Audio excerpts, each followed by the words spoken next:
The BSides DC 2017 videos are brought to you by Threat Quotient, introducing the industry's first threat intelligence platform designed to enable threat operations and management, and Data Tribe, a new kind of startup studio co-building the next generation of commercial cybersecurity, analytics, and big data product companies. I'm Lieutenant Colonel Ernie Wong. I work in this organization called the Army Cyber Institute, located at West Point, New York, about 50 miles north of New York City. And for today's talk, hopefully you're in the right room, I'm talking mostly about innovation. And so when I think of what is it that drives America's sort of preeminence in the world for really the past 100, 200 years, really past 100 years, really since the World War II. But when I think of what drives America's preeminence, I think of innovation. And so what I try to do with this presentation is I'm trying to convince generals, right, military rank to understand there's different ways of innovating, and especially as we look towards cyber defense and cyber deterrence. Now, some of my cadets I teach at West Point, and some of the cadets I teach, are debating me on whether or not cyber deterrence actually exists, and I think that's a great debate. And hopefully I'll have time to talk about that as this presentation goes on. Now, I tend not to give a slide that introduces myself. What I prefer to do is introduce myself as the slides go on. So hopefully you'll see that. So with what we do at the Army Cyber Institute, I'm sure not too many people know what the ACI is.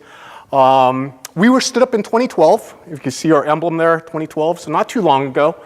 We have a bunch of startup tech companies visit us and give us advice. And they told us, yeah, you guys at the ACI are a startup organization. We are housed in the old women's dormitory that used to be outside of West Point, Lady Cliff College. And when the tech guys are telling us, yeah, we're in a warehouse, you guys are in a women's dormitory, you're still a startup. So we are getting renovated right now. We're actually worse off now. We're in trailers because our office space is being renovated. But here's our current mission statement.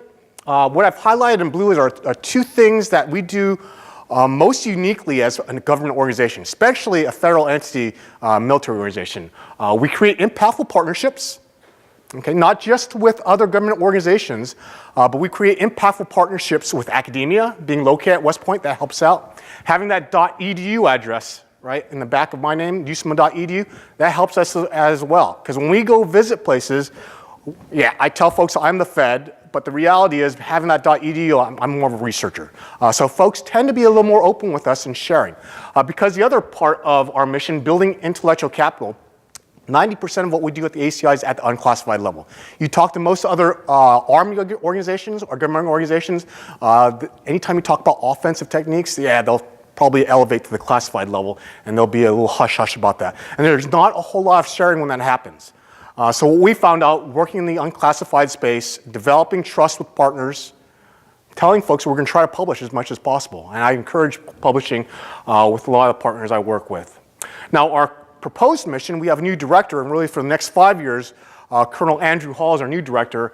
He's modified the mission statement a little bit. Now, we're still doing interdisciplinary research, so that's still in there. Shaping future thought. And when I saw this, developing innovation solutions to enable cyber resiliency, I know I'm on the right track, because really the presentation I'm doing here is really with the research focus that I'm using for the past 2 years. When I think of revolutionary or innovations in general, I don't think of this notion of this one monolithic entity.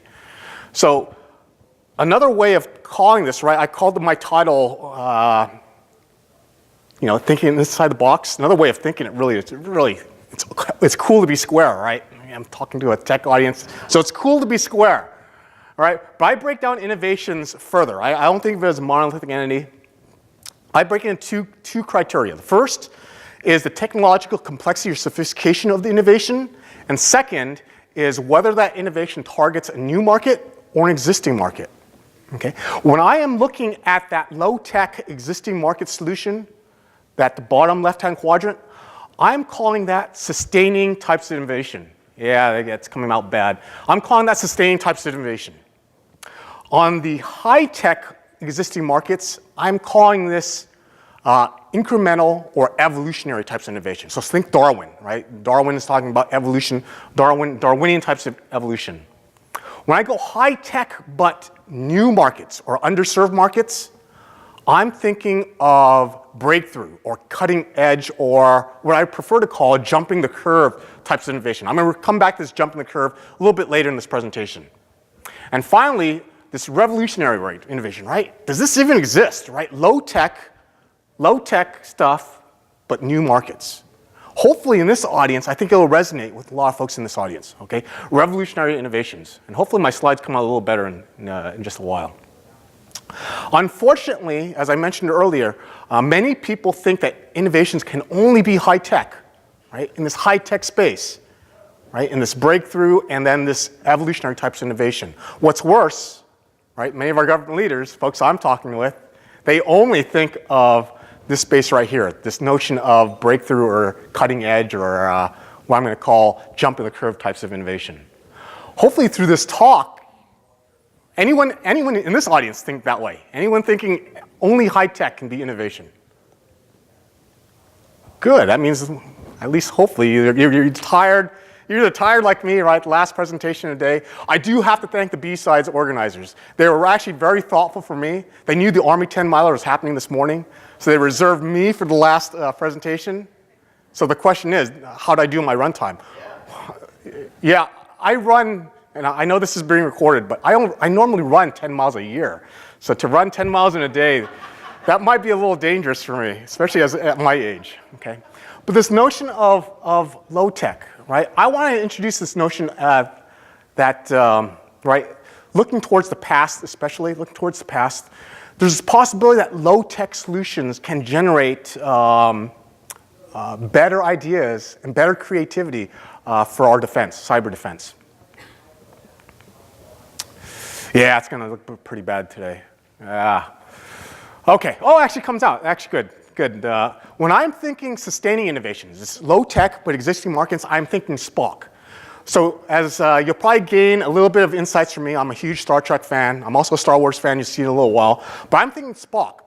Right? Spock gives Captain Kirk the most logical, highest probability courses of action to select.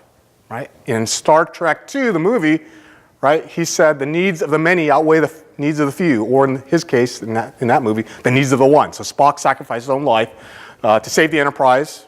Okay, Star Trek II, Wrath of Khan. Okay, that's what I'm calling sustaining innovations. Just meeting the existing customers' needs, and it's really the big customers. That's really what I want to highlight. It's the big customers. So when we move over to any Mad Magazine fans.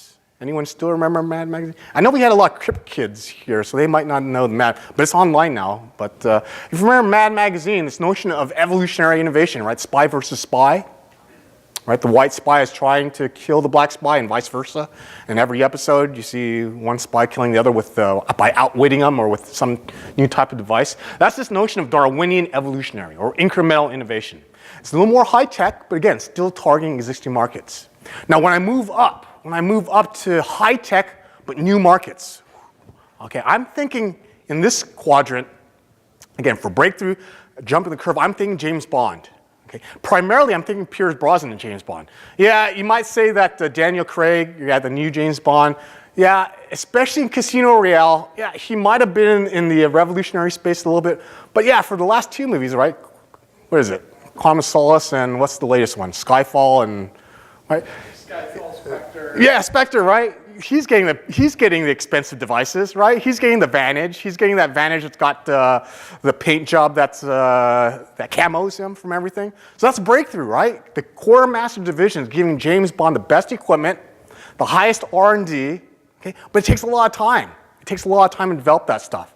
And again, Q gets mad when Bond breaks it because it's expensive, right? It's one of a kind. Bond needs to bring it back so they can, right, get the return on investment by doing a few more missions. Okay. Now, what about this notion of revolutionary innovation? That last quadrant, does it even exist? I know everyone didn't raise their hand. Everyone, yeah, hopefully you're believing me, especially in the hacker community. All right, I'm thinking here. Can you see that? Who is that? That's MacGyver, right? I'm thinking MacGyver, right? MacGyver saving the day with what?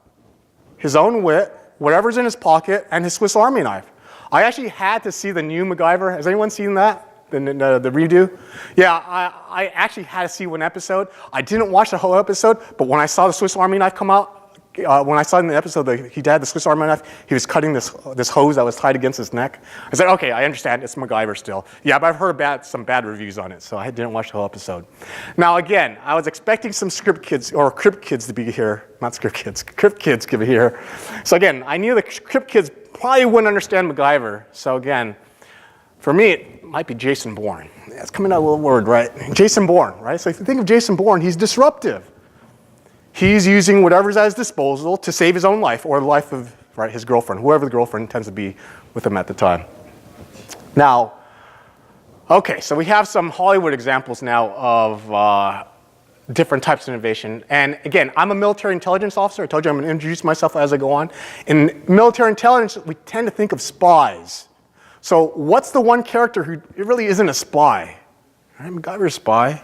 Spock. Yeah, I told you I like Star Trek, but really, Spock doesn't fit my good analogies for spycraft here. So instead of Spock, okay, I'm thinking Mission Impossible. No, I'm not thinking Tom Cruise Mission Impossible, because Tom Cruise Mission Impossible is in the breakthrough area, right? Even when it was Rogue Nation, when it was Ghost Protocol, when he got cut off from everything, he still got resources, right? He still got resources, he got friends with all the high-tech stuff, okay? I'm thinking Leonard Nimoy played Paris in the original Mission Impossible. If you remember the Mission Impossible, it was black and white, then turned color, right? The Peter Phelps character, I can't remember his name now. What was his name? Well, he was in charge of the Mission Impossible forces, right? In order to craft his team of experts, he had a dossier of all these folks. He just picked the best persons for the team. Sure, Barney, right? If you remember Barney was the guy with the high-tech stuff. Yeah, Barney would be in the breakthrough. Okay, but really, all the high-tech stuff, if you remember the episodes, the high-tech stuff failed, right? And they had to go impromptu. And so that's when the Mission Impossible teams relied on their own wit, right? They relied on their own language skills. They relied on their being able to deceive and con foreign nations, right? Out of secrets and doing something that I guess it was the US at the time was trying to do. Okay, so again, any Tom Cruise fans here? I make fun of Tom Cruise. No one's a Tom Cruise fan? Yeah, we have some Tom Cruise fans. Good. So, yeah, I say Tom Cruise in Mission Impossible's breakthrough, but there's a Tom Cruise movie where he's revolutionary and disruptive. Okay. Can anyone think of what that is? What was that movie? What was it, the Japanese samurai? The Last Samurai?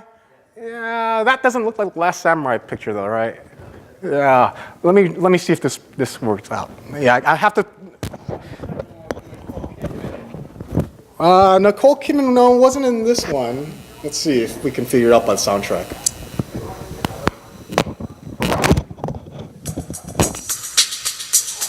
Someone's already said it. Now the reason I'm playing this intro is I had to review this entire movie to figure out if it actually was disruptive or revolutionary, and it was. So again, this is Tom Cruise in Top Gun. Top Gun 2 is coming out.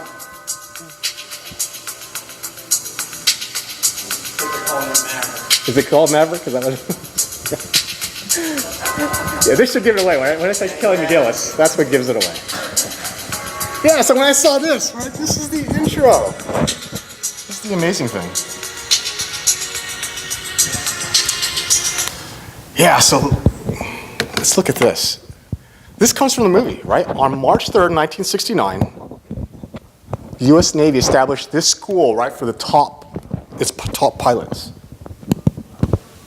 And it was to teach dogfighting techniques to all its pilots. The interesting thing was when I saw this, I actually did a little more research into the Vietnam War. And Benjamin Lambeth wrote this great book called The Transformation of American Air Power. I disagree with his conclusions, but on his notes on Vietnam, it was very interesting. In 1968, the US Department of Defense stopped the bombing campaign in Vietnam. There were too many casualties, too many fatalities of American pilots, both on the Navy side as well as on the Air Force side. The ratios were 3 to 1, actually close to 4 to 1, 3.7 to 1. If you see on the very far lower left-hand corner, So up until from 1965 to 1968, about 1 million sorties, essentially individual error missions that went up. And for every US pilot we sent up, we shot down essentially 3.7 Russian pilots. And so it's really the F-4 Phantoms versus the MiG-17s and MiG-21s.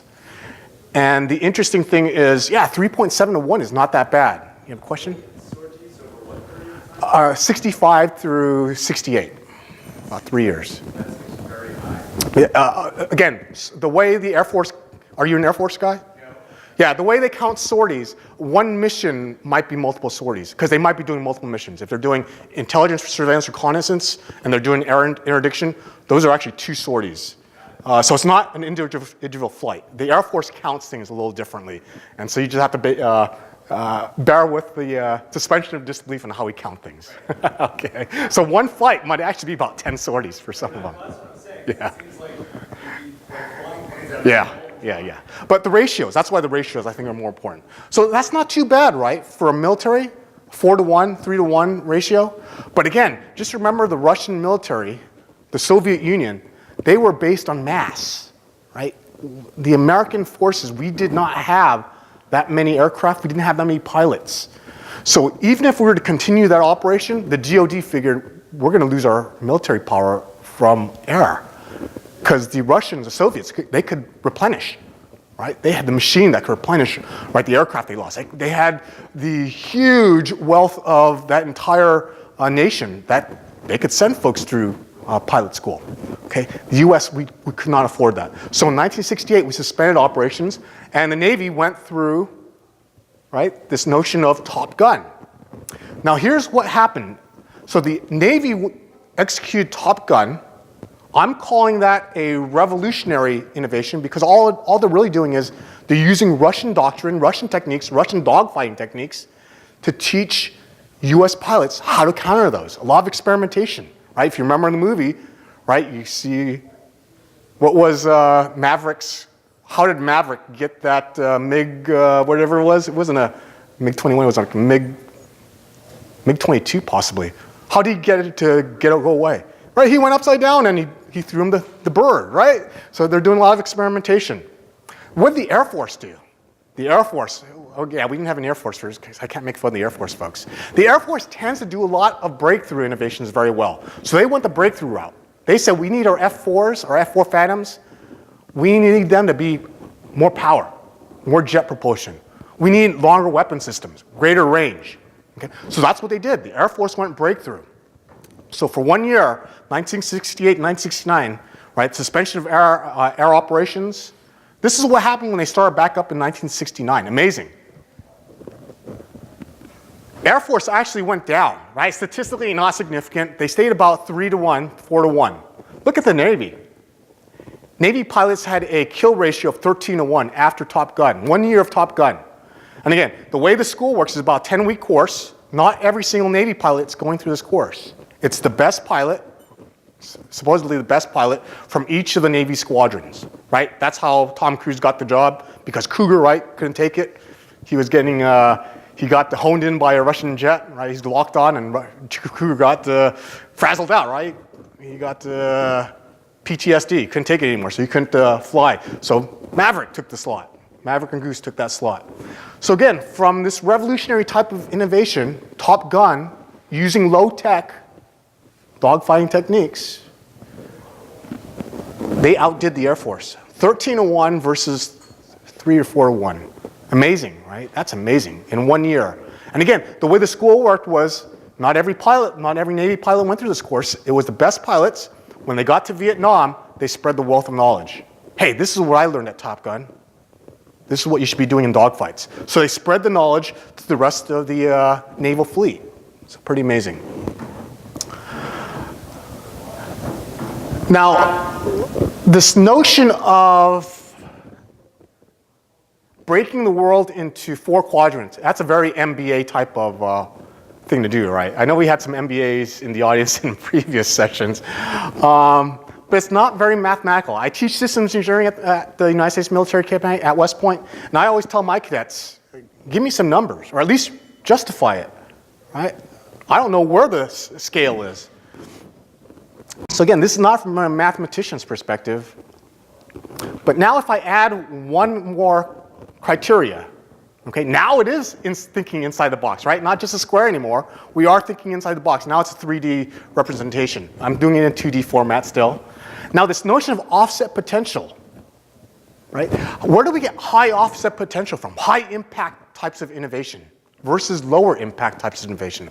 Well, that's going to be in the top two quadrants, right? Revolutionary and breakthrough innovations, they change the landscape. When CEOs, when you read those books, those business books, they're telling you take risks, change the world. They're not telling you to take risk in sustaining evolution. That's low-hanging fruit. You should be getting lots of success, right? That's not where you impact the world. You impact the world through revolutionary and breakthrough types of innovation. So this is what a more representational graph would look like, even without numbers. Yeah, I know it's still not mathematical.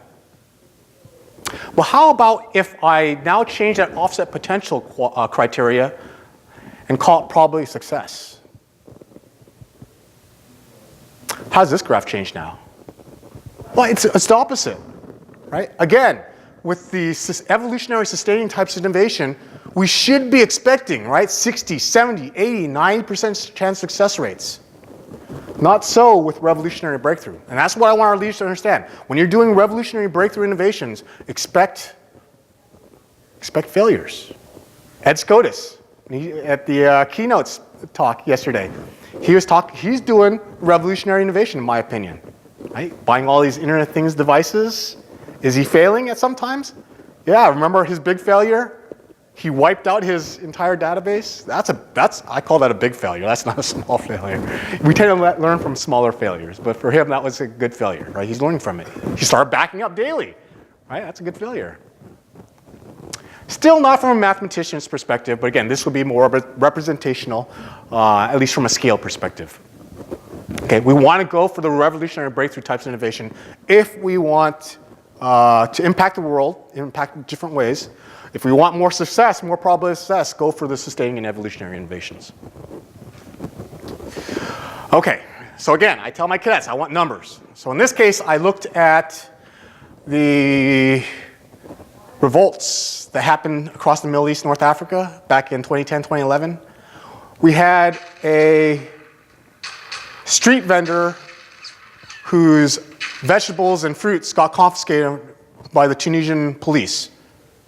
Right? He wasn't allowed to sell his stuff. In his case, right, that was his livelihood. So what did he do? He self-immolated himself. And with that, right, it spread, that one incident spread across 13 other nations immediately.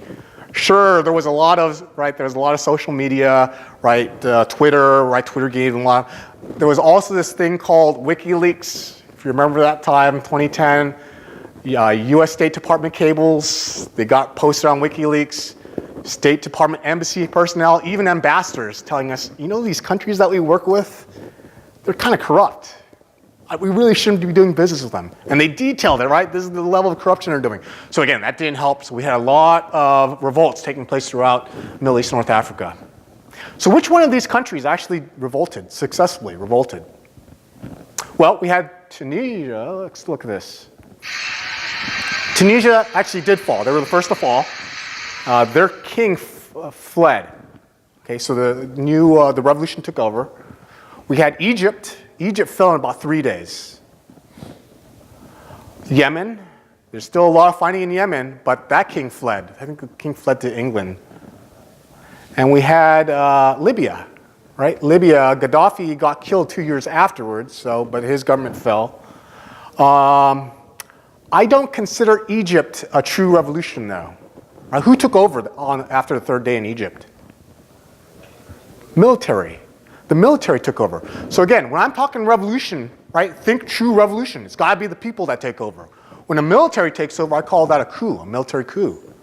Right? It's a distinction there. Right? Because the military has the governance. It has the equipment. It has the training. It has the people that can start a government or governance immediately after power takes over. Right? That's why in the US military, I am a product of that. When you think of efficiency, please do not think of the US military. We are inefficient because of this. Our founding fathers, they studied history, right? Remember the Romans? You remember the Romans?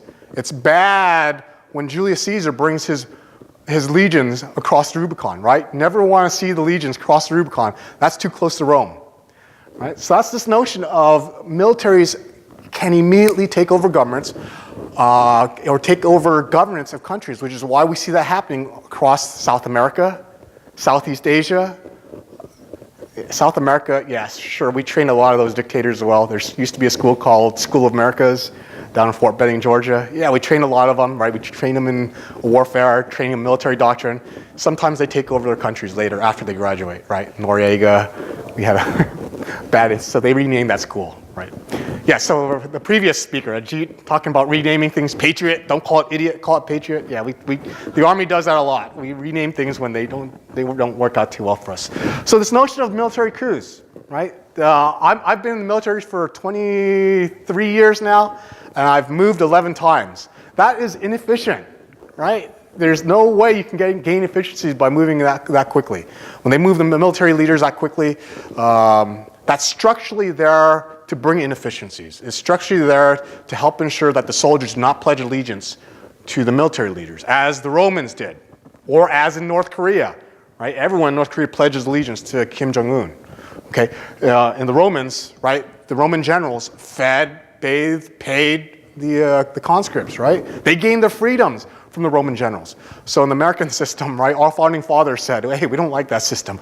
We want a strong military, but not too strong, that we take over the nations. Okay, so here's the math. I always tell my cadets, do not let generals do math in public. So here's the mathematics. Unsuccessful revolutions about 71%, successful revolutions about 21%. There's one that's not showing, okay? There's the question mark. Syria, doubtful, right? It's still fighting. A lot of folks still say that Syria could fall. I've started counterinsurgencies before starting cyber warfare. Now that Russia is supporting the Assad regime, it's going to be tough for us to break that stranglehold, right? And I'll show you again why this is so. Because once the government is starting to fight the rebels, right, the insurgencies, that's a bad sign for the insurgencies. They normally fall. And hopefully I'll show that in another graph coming up. Okay, so this notion of revolutions, right? I think Hollywood gives us this impression that revolutions are easy, right? In this case, I said looking at the past sometimes is helpful. Okay, and the way I look at it is with numbers, I kind of like to think of Major League batting average at best. At best, Major League batting average for success rates at revolutionary and breakthrough types of innovation. But, you know, if you watch Hollywood, you might get the impression that it's easy to overthrow a government. It's easy to be a Mel Gibson, right? To be a patriot. It's easy. But you just got to remember that, right? Especially, the reason I'm calling it revolutionary types of innovation, it's tough to do. But if you look at revolutionary warfare, you're risking your life when you're doing revolts. So I tend not to think so much. I'm more of a Star Wars fan. I told you that earlier, Star Trek, Star Wars fan. So I'm thinking more Jedi Knight. Well, I'm not thinking old time Knight. I'm thinking Jedi Knight. So again, Hollywood gives us the impression, right? Star Wars episode 4, Star Wars episode. I guess it's episode 0.5, I guess if you want to call Rogue One. They give us this notion, yeah, we can beat the Death Stars, right? However, I told you, right? The problem is, my favorite Star Wars movie is The Empire Strikes Back, episode 5. It's because when Darth Vader and the Emperor figure out these rebels are causing problems, that's a Death Star over on the breakthrough side. It's hard to see, right? They don't worry about each individual rebel, right? They don't worry about each individual Jedi Knight. They use a Death Star and just kill the entire planet if they think there's a rebel base there. Okay, so that's why I think going back to the Syria is a playing out of Empire Strikes Back. So that's why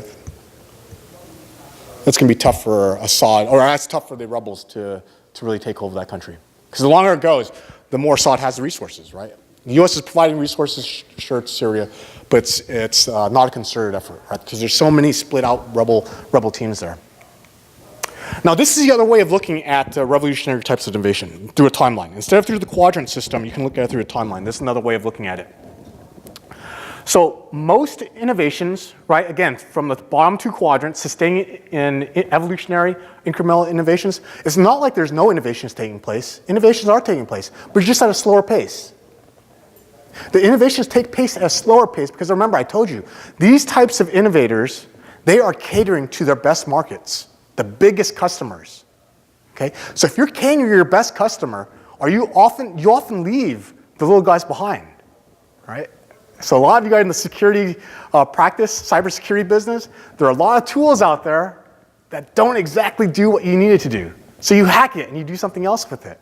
That's why I think this notion of disruptive innovations, revolutionary innovations, fits very well with the hacker community. Because this is where the breakthrough, jumping the curve, happens. It jumps the curve because, right, it's going beyond what the market is expecting. It's a new market. Now, revolutionary innovations are a little different. It's coming from below the curve. Cannot even happen, right? How can you have an innovation that is far below what people already expect from a product or innovation? Right? Because this is what a revolutionary innovation is. It is appealing initially to an emerging market. It's far worse on at least one or two mainstream areas. Okay? But here's the thing. If it's successful, it improves at such a rapid rate that it can overtake the folks in green. Do you believe me? It's hard to believe that. How can this happen? Well, these two researchers, Joseph Bauer and Clayton Christensen, they're at Harvard MBAs, they studied this phenomenon. It's amazing. Xerox versus Canon. If you remember back in the 1970s, early 80s, what did Xerox build? They built print divisions, right? The best customers were Fortune 500 companies, universities, big government agencies, print divisions, size of this room, printers that could do everything. Collate, staple, hole punch, right? Sort. They did it all for you, but they're huge machines. So Xerox kept building bigger and bigger machines because that's what their biggest customer wanted. We want new features, right? We want to now print on plastic film. We now want to print on stock paper. We now want to print on heavy-duty paper. Who'd Canon focus on? Consumer, yeah, the home-based market. Xerox laughed at Canon when Canon came out with their home-based printer. Far inferior, right? Quality-wise, didn't have the resolution as Xerox. So Xerox laughed at Canon. Okay? That's probably a good indicator you're probably doing something right. IBM versus Apple, same thing. IBM focused on the mainframe. Why would you create this inferior product? Why would anyone want this inferior product? Sure, it's cheap, but we have a mainframe. It does everything. Apple catered to the home-based user. Much cheaper, right? That was the price differential, right? The mainframe was huge. Only a top Fortune 5 companies and universities could afford them. What about a different area, not in the high tech? This was a little different. This was a shock to the system, right? The big three automakers versus the Hondas and Toyotas. What happened in 1979? 1979? Gas prices, right? They doubled. The Iranian oil embargo, right? They remember Argo?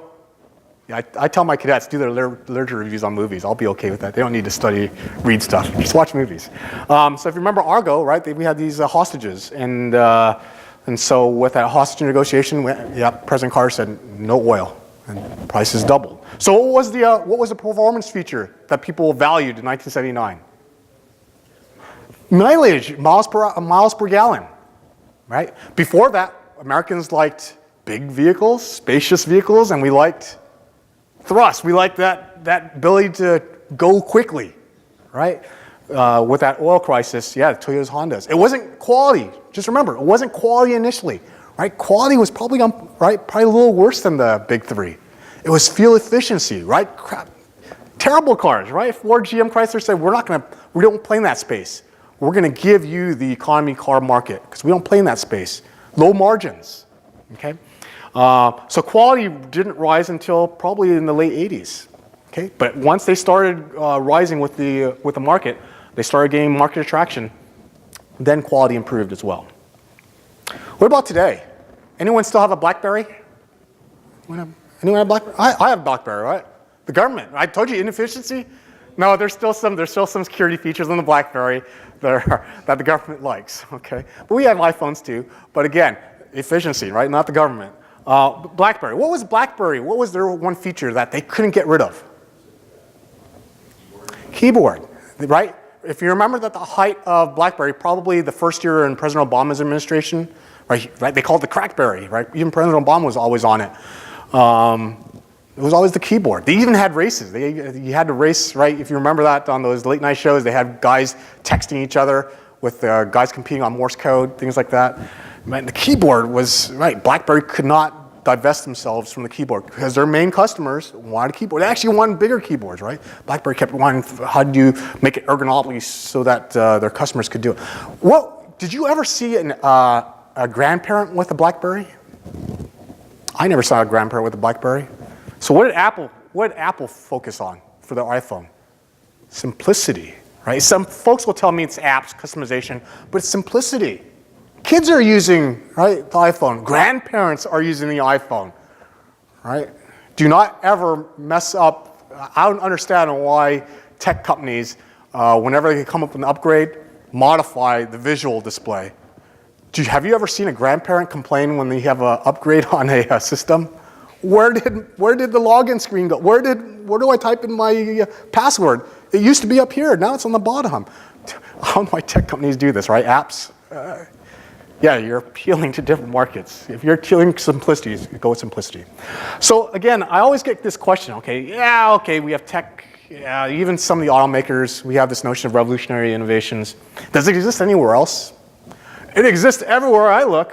Okay. Before I get into that, though, again, I just want to highlight breakthrough and revolutionary innovations. Tough to do, right? 20, 30% at best. Okay. So even with all these successes, there's failures.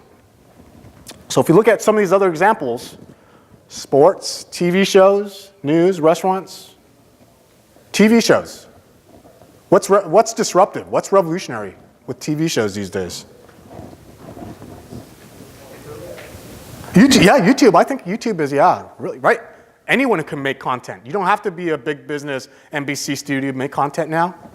YouTube, film yourself. My 8-year-old nephew, right? He put a Lego, 10-second clip of a Lego action figure. Hey, he's his own producer. He's his own actor too, own writer. I'm thinking all these reality sitcom shows. Back in the day, right in the 70s, it was the game shows. That was the revolutionary thing. No script. You just get people to play a game. Now it's reality TV. A lot of the reality TVs don't make it though, right? A lot of reality TVs, too niche an audience. So again, a lot of failures associated with the revolutionary innovations. What about restaurants? I think almost every restaurant, any new restaurant, I think is trying to be revolutionary. Because if you think about it, they think their product, right, their food is better than everyone else's. So I'm going to start a restaurant. I have no word of mouth. No one knows me other than my immediate family.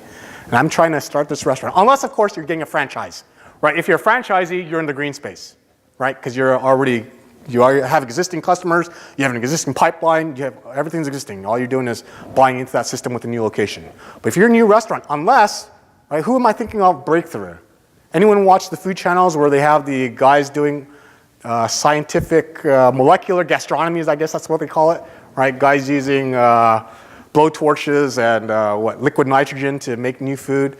I think that's probably on the breakthrough side, right, in the blue space. But almost every new restaurant, if you're not in the franchisee business, I think you're actually trying to say you're revolutionary. It's tough to do. Restaurant business, tough. Sports, anyone can think of sports? Revolutionary type of example? E-games. E-games, can you explain a little bit more of that, e-games? That's a sport, but it is. Okay, so you're talking about the arcades, the World of Warcraft competitions? Okay, so you're thinking out from a macro level, societal level. Okay, that could probably work. Yeah, so it's no longer, well, we went from gladiators, right? I'm going all the way through history. Gladiators to sports, now to electronic sports. Okay, I'm thinking more of, does anyone remember Michael Lewis's Moneyball? He wrote about the Oakland Athletics, the baseball team. And they were trying to compete with the likes of the Yankees and the Red Sox. The folks, right, in green, the Yankees and Red Sox are green, right? They have the money. They've got the Alex Rodriguez's, they've got the Jeters, they've got the money to buy essentially the entire Oakland Athletics teams. What they rely on? They relied on statistics, right? Sabermetrics is what they termed it, right? This whole notion of using statistics, what's readily available to you, to try to get a competitive advantage. Okay, and if you watch the movie, even his own coach didn't believe him, right? He was, hey, these guys can't pitch. They've got a funny looking pitch. This guy can't hit a ball, right? But he steals base. He gets on base all the time, right? He's always getting hit, so he gets on base. So they're looking at statistical modeling to hopefully map some advantages that the big players, the big markets, right? The New Yorks, the Los Angeles, that they can't get in Oakland.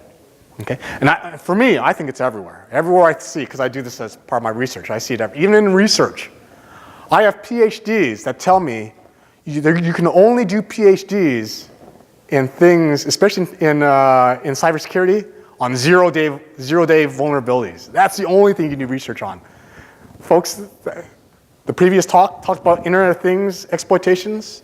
Holy smokes, we have a lab on Internet of Things devices. We Google all that. Right? You Google and find the exploits. We have researchers that tells a PhD guy says that's not real research. Right? He laughs at him. That's revolutionary. I look at that, the Internet of Things lab, as a revolutionary innovation. We're trying to find faults in systems, and we find it by available resources. Google, right? YouTube. Someone's already found it for us. Okay?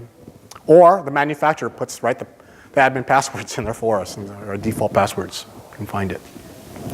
So how do we best protect cyberspace? Again, I'm normally giving this presentation to military folks, so I've been talking about revolutionary innovations, but the reality is, right, we do need revolutionary innovation, a focus there, but we also need breakthrough.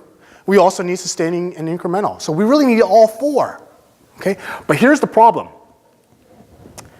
I don't think we do enough revolution in the military, right? In the last few conflicts, now, I'm not talking about cyber warfare, but in the last few conflicts where we really haven't outright won, right, starting with the Korean War, General MacArthur consistently underestimated the Chinese military strength. MacArthur, he beat the North Koreans, right? He decimated their military. But once we decimated the North Korean military, we had these volunteers of Chinese crossing the Yalu River, the Amok River. About 1 million altogether, right? That's volunteers, 1 million Chinese. MacArthur relied on his intelligence, surveillance, and reconnaissance. At that time, right, in the 1950s, he was relying on what film? Right, aircraft that could see the battlefield. What's the problem with film technology? Nothing shows up at night. Right? Whether or not the Chinese military figured it out or not, they operate exclusively at night. Their major movements. MacArthur's J2, I'm a G2. We call that the intelligence officer for our armies. Our army folks will know that, right? S2s, G2s. The Air Force has an A2, Navy has an N2. J2 is the joint 2. MacArthur's J2, his intel officer, consistently underestimated the Chinese military strength by a factor of 10 for every major engagement. You cannot win a ground war when you underestimate your enemy by a factor of 10. You can win possibly 50% of the time if you overestimate them by 3, but underestimate them by 3. But if you underestimate them by 10, you're going to lose a lot of battles, no matter how sophisticated your military is. That's what happened. Vietnam War. I told you some successes earlier with the establishment of Top Gun, with the Navy's establishment of that. But really, for the Vietnam War, we could never stop. We had a hard time stopping this thing called the Ho Chi Minh Trail. It was hard for us to stop the supply lines that the Viet Cong and North Vietnamese were using. Right, from 1965 to 1968, we bombed the heck out of what we call the Ho Chi Minh Trail. Right, there were illegal, right, not illegal, secret campaigns bombing over Laos, bombing over Cambodia, bombing over North Vietnam, trying to make sure that we could interdict these supply lines. Right, if we could only stop the Russian supplies into the North Viet Cong and the North Vietnamese, they'd be a peasant army. We could obliterate them. We couldn't do it. Yeah, we bombed the heck out of that. What was the problem with the Ho Chi Minh Trail? Well, initially it was never tied to a road network. It was over mountains, right? It was dismounted infantry types of supply lines. Some guy carrying equipment on his back. So if a bomb falls on that position, what do you do as an infantry guy? We call it, in the military terminology, we call it a bypass. Military is a bypass, right? You divert. Iraq, Afghanistan. What's an IED? Can anyone tell me what IED stands for?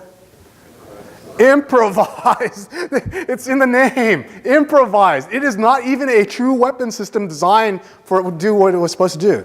Right? It's existing dudded weapons, initially a lot of dudded weapons, right? Dudded munitions brought on the battlefield. They put like pressure plate timers on it, command detonated. Eventually they got more sophisticated, right? They got copper plates to form. Then they had cell phone wires connected to it for detonation. But it's improvised, okay? It's not even a true weapon system.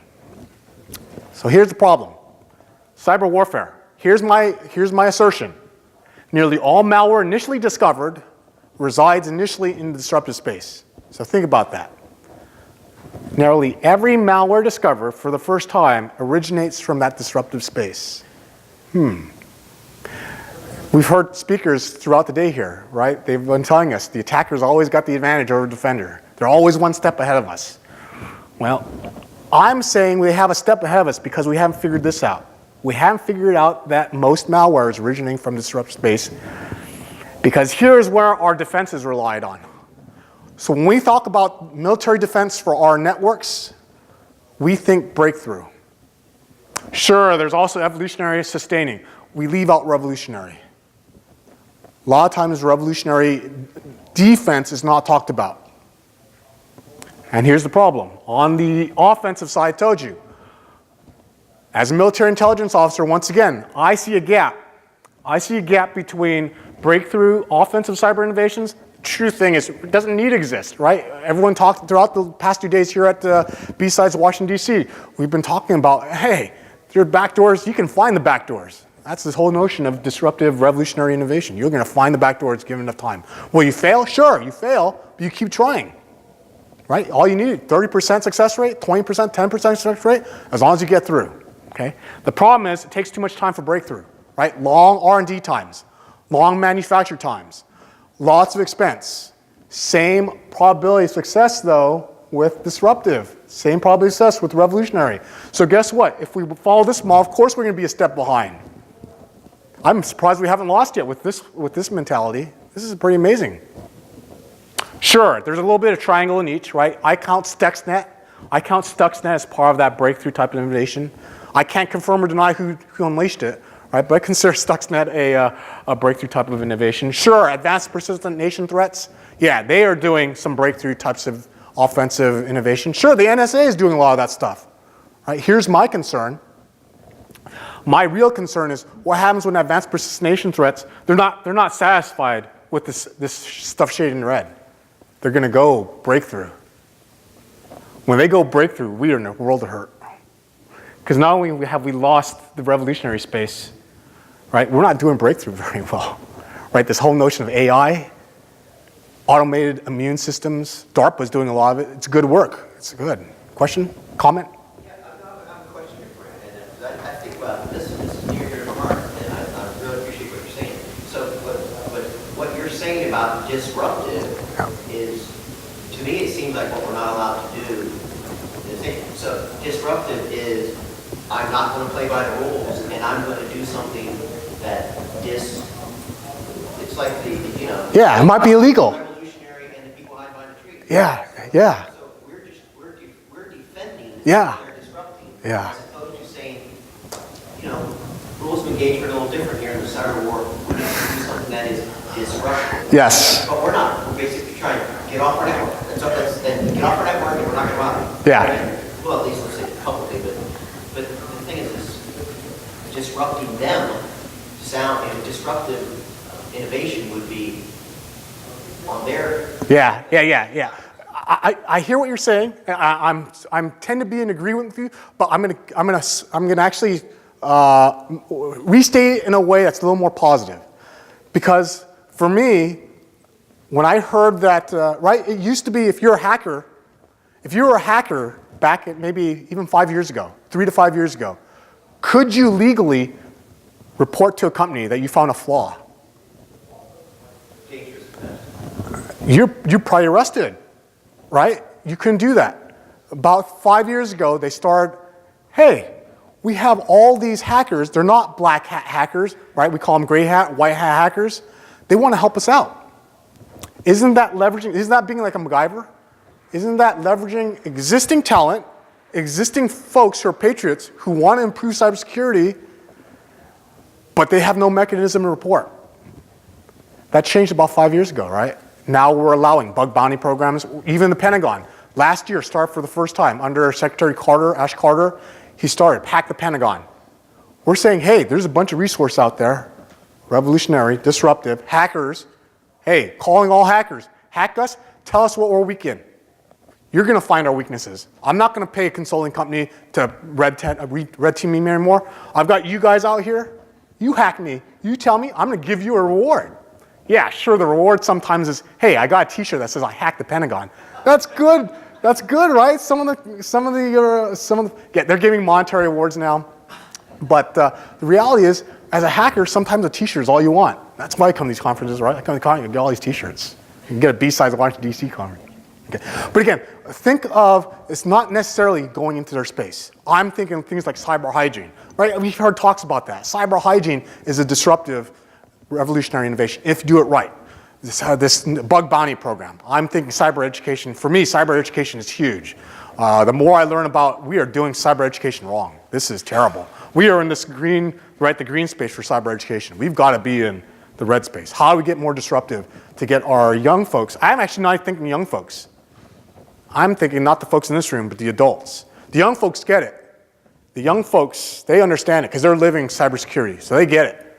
I'm worried about the adults, right? They were thrust into the cyberspace, right? We have Internet of Things devices that are all connected. Internet of everything, right? I call it the insecurity of everything, but the reality is, how do we get our old folks, right, to do better cyber hygiene, cybersecurity practices? The young folks, I think we're going to get that. That's not a problem. It's the old folks, the existing folks. But great comment, thank you. Now, my last slide. Here's where I start giving words. Yeah, here's, again, so this is probably my most important slide, right? I told my kids, right? If you can actually do pictures instead of words, I think that's more storytelling. If you want to do revolutionary change, you have to first recognize that revolutions, most of them fail. Right? Don't believe Hollywood, right? Most revolutions fail. And at best, right, I'm saying 10 to 30%, it's probably in the low teens or even single digits, true revolutions, right? Because the risk of dying is bad for revolution, right? Because if I was the British and if I was advising whoever the king was at the time, who was the king during the Revolutionary War? George. King George. If I was advising King George, I would have told him, hey, you know the revolutionaries, they're a fractured bunch, right? They're not all going to risk their lives. Yeah, sure, the guys who signed the Declaration, those are the guys you want to kill, right? All those guys who signed the Declaration, kill those guys. Everyone else, hey, get them on your side, right? We do that all the time. We should be doing that all the time when we're talking about revolutions, okay? Don't kill your way out of it. Kill the guys who are the true leaders, and then sway the other folks. That's all you need to do. Leading companies, right, in green, make it tough. If the leading companies are smart, they're not going to let a disruptive revolutionary force, right? Don't let the rebels gain a foothold. Use your Death Star to blow up the whole planet. If you can keep that Death Star up, though, that's the key thing.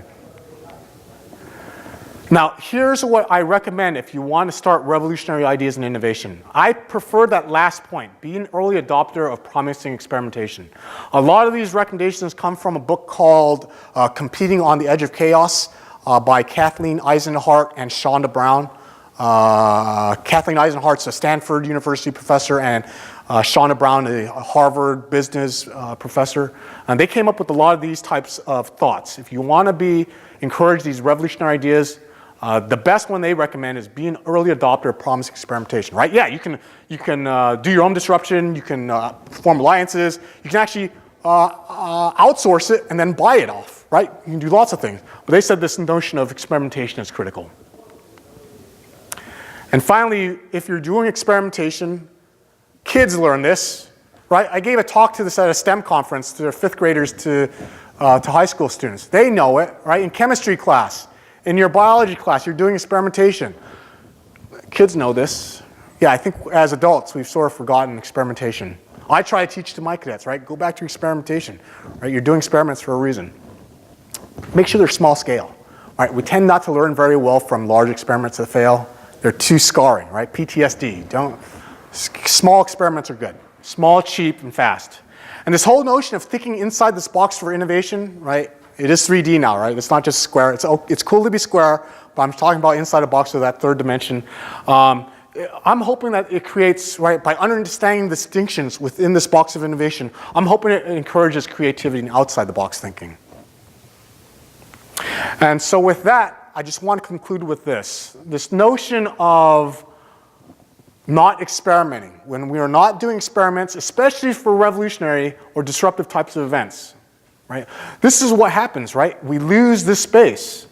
If we don't experiment in this space, especially the cheap ones, we lose this notion of what Ed Scotus was talking about in his keynote. This notion of playing, right? This notion of getting our minds ready to work on small things so we can get the big things right. Cybersecurity is a big problem. Get the small things right. So I am in favor of not just a non-zero defects mentality for our military. You might have heard that from Colin Powell about a decade ago. He was talking about it's good that we have a non-zero defects mentality now. I'm saying that's not enough. I'm saying that's not sufficient for cyber warfare.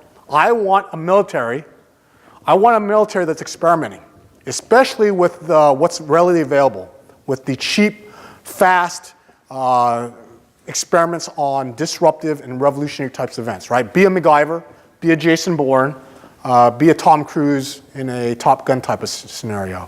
That's what I'm encouraging. And with that, I'd like to thank the Fun Time and the rest of the BSides team, all the folks with the red badges in the back, all the folks with the orange badges, and even the sponsors, right? All the folks in the green badges. I want to thank them and give me the opportunity to speak. If there are any questions, I'm going to be here for another hour at least, but feel free to email me if you like the slides. I have a couple papers on this as well, trying to get that notion of one of our mission statements to promote the body of knowledge. So if you're interested in this, I do have a paper that's been published I can send out your way. It's a little more, the ideas in the paper are, let's put it this way, are a little more refined, right? When you have to write things down, I had to be a little more precise and a little more fine-tuned with my language. For briefings, I can sort of play off with my audience, try to make sure that encourage the disruptive notion that's already inherent within the hacker community and the cyber community. I'm only concerned with the breakthrough space if you're a Microsoft, right, or you're a Google, right, one of the big companies. If you're a big company, yeah, I'm going to encourage you to think revolutionary and disruptive by buying out, right? I'm going to encourage you guys, buy out some of the smaller companies that are thinking revolutionary ideas. But a lot of cybersecurity, even the companies outside, even a lot of the companies I've met outside, they're doing a lot of revolutionary innovation, okay? Because that, to me, is encouraging. That's what I want to encourage for our military. Thinking more like the environment here in the BSides. Okay. With that, I open up to any questions and any thoughts, and I thank you for attending.